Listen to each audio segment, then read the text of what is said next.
Welcome back to Radio Entrepreneurs. I'm Jonathan Freedman, and our next guests up are a family unit, Stacia and Suzanne Boynton. Welcome to Radio Entrepreneurs. Thank you. You want to tell our listeners a little bit about your business and what it is that you do? Yeah. So we are located in Hemrock, Massachusetts. Our studio is called Transitions Training, and we provide a variety of services here. I am a movement-based expressive arts trainer, and my mom is a Pilates and gyrotonic trainer. Would you like to share a little bit about what you're Sure. I have all the equipment, the stop-based equipment, stop Pilates, also the gyrotonic equipment. So the sessions that I offer are all private training. And I pretty much gear them around people who are working out or trying to work out and feeling unsuccessful, trying to help them get into better movement patterns so they enjoy what they're doing more. I also have a lot of patients or clients who were patients of someone else and who really never fully got better. They sort of went along their way as best they could. And so I work with them on my equipment to help them, again, create better movement patterns so they have more joy in life and feel better when they're doing fun stuff. So you raised an interesting point. How much of it is restorative, rehabilitative versus, something's off? Like, how does somebody recognize that they need your services, I guess? For me in particular, usually it's a personal referral. Often comes from a client or a friend who knows what my work and what I do is. That's where I get most of my clients. Although I do get them, through general informational stuff as we put ourselves out there a little more. But really my whole practice was based on personal referrals from the classes I've taught or people I know. Because I'm not doing fitness. So I'm not doing, you come and you work out and I push you to work harder. That's not really what my trainings are about. They're really about sensing what your body's feeling when you're trying to move and then asking it, is that comfortable? Is that safe? Is it painful? And if it doesn't feel good, why doesn't it? And how can we make it feel better in your body? That's really my primary focus. So I work with a lot of people who are actually doing other classes. They're either going to the gym or they have their own personal workout program and they're just trying to enhance it. They're trying to get better. But I also have several clients who have been through the rehab circuit over and over and over and over again, get better, get worse, get hurt, better, worse, hurt, trying to help them get out of that loop so they can actually finally get better. And then Stacia can share a little bit more about how she works with it. Yeah. So I'm running kids individual sessions right now. With the pandemic, I opened it to siblings as well, or within the family unit. So my trainings are being promoted as movement-based expressive arts. I got my master's in expressive arts therapy, and really my hope is to get kids to move, create, and connect. So we have a pretty big space here. I have a little movement area, an art area, a mindfulness corner, and really just getting kids to help understand their identity and having a place to belong. And it's been pretty cool with the pandemic. We were a little nervous at first starting it out, but it's been a really nice space for kids to just kind of learn about what's going on and how they're handling it as a family unit and getting them to get out of their homes and have a little fun. So it's been really nice so far. So I'd imagine in the midst of the pandemic, obviously, with the need for social distancing, this has been very individualized, one-on-one. Is that your vision for both of you to continue in largely one-on-one? It sounds like, Suzanne, a lot of your stuff is focused on individual needs. But do you envision having the opportunity for larger group sessions for either or both of you, or will it largely be a one-on-one type of endeavor? Yeah, that's a great question. Yet to be determined. Yeah, I definitely see myself continuing with individuals. That's kind of my passion, is working individually and with families. But summertime, or we may add in some like classes or workshops. We had a totally different vision pre-COVID. So my mom can share a little more, but we're kind of still in the in-between phase. So our sort of ironically how life works, my studio is based in downtown Plymouth, right down by the waterfront area, and decided to move because I wanted to expand and kind of bring all my equipment into one place because I was doing some home training in addition to my studio training, and also had a lot of people interested in doing some classes. So we decided to move to Hummerock, set up the studio, bring all the equipment together, create the space. And we were planning on doing an awesome retreat center here. That was our vision. And we had all kinds of really great training set up. And we have Airbnb options upstairs that we were going to bring trainers in from all over, be able to house people here, and that just did not work out well. Well, it hasn't panned out yet. Yeah, hopefully that opportunity is down the road. Yeah.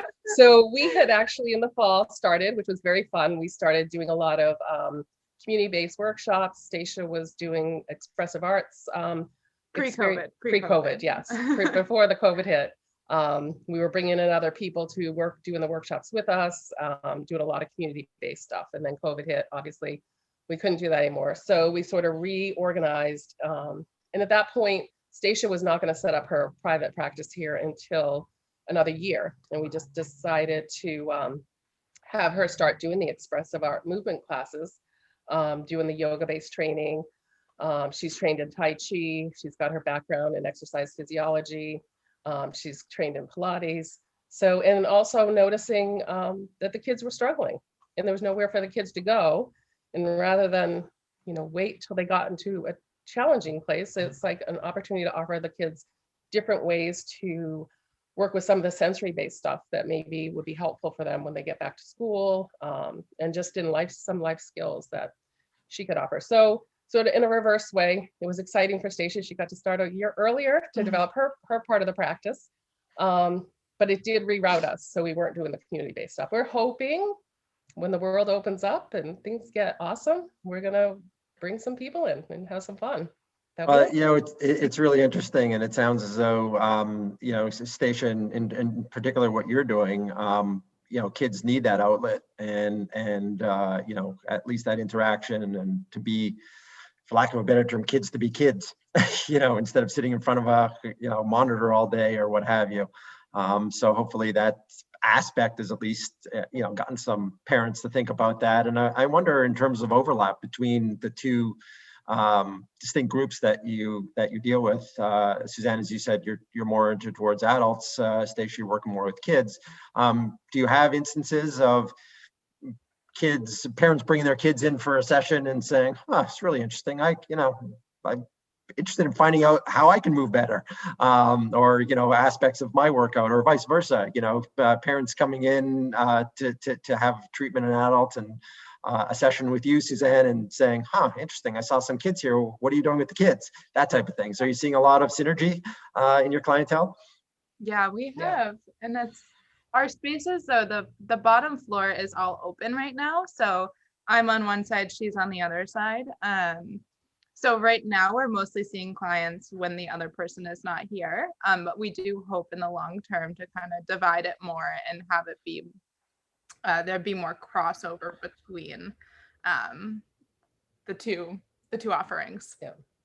Excellent. So if I understood correctly, this is not your first foray into a family enterprise. You've had a family business before, or you do have one that you've been involved in. What are, we like at Radio Entrepreneurs talk about families and family businesses. What are some of the lessons that you'd learned that you'd like to share with others as they might be thinking about working with a parent or a sibling? Any things that you've learned in this process along the way? Well, I would say for me, when my husband and I first graduated from college and he graduated from dental school, we took over his father's dental practice. So we got to learn a lot about, the dynamics of coming into a family practice versus just, a stranger. So we had lots of years of experience of different things going through that. So lots of awesome experiences, and then some things that are more difficult to sort of work your way through. So with that experience, I think that we learned a lot. And Stacia obviously grew up in a home where it was a family practice. And then our older daughter now is in dental school, so she's going to be taking, possibly involved with a family practice here. So it's kind of always been in the family, especially for my husband's family, because they've always had the dental practice there. But with all that, we've got to learn a lot about the dynamics for Stacia and I, as I'm used to working in my studio by myself with one client. So it's a whole new thing to kind of Coordinate, create and, have the space together and figure out that. So, yeah, there's a lot of give and take, and there's a lot of, as a mother, letting her do her thing, and kind of stepping back and being like, that's your space, that's mine. Which parts are together? It's fun. It's fun. It's great. I mean, it's one of those things that, often that lesson is a hard one, but given the history that you've had and the experience that you had and to see mother and daughter together and both smiling is often a good sign. I'm sure it's not always like that, but you must enjoy being together. And, kudos to you, Mom, for having your daughters want to come back and work alongside you. That's impressive. It's not what I thought was going to happen, going through. But it's kind of funny how life happens, and it's good. Good. Absolutely. And we're down here in Humrock. So for anybody who wants to just come and just see the place, it's beautiful driving over the bridge, just like you're in another world when you get here. I was going to say, you said your Plymouth studio had water views. You must have water views or some sort of, not too distant water views, I would imagine, in your current space as well. Yeah, we have a beautiful view of the river, the South River, out of my studio. We can see a little bit of the ocean here, but when the windows are open, you can smell and hear the waves coming. We're a block away from the ocean, so we're safe, which is nice, especially in the winter northeasters. So we are a safe space to be in, but it's beautiful, so a lot of my clients come, or the moms come and drop the kids, and you can just walk along the river, walk along the beach, walk along the, the street. It's a great place to be. Fabulous. If people want to get in touch with you, find out more about your services and how they can engage with you, what's the best way for them to reach you? That's a great question. We have a website, email, and we do have an Instagram.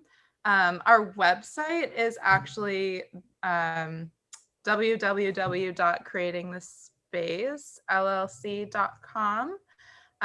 Because the plan was originally the full building. We are still under that, but it has all of everything about our programs, the studio. There's lots of pictures, and we're pretty active on Instagram as well, and Facebook, so you can kind of get a sense of what we're doing. And Instagram and Facebook, they should look you under Transitions Training, or?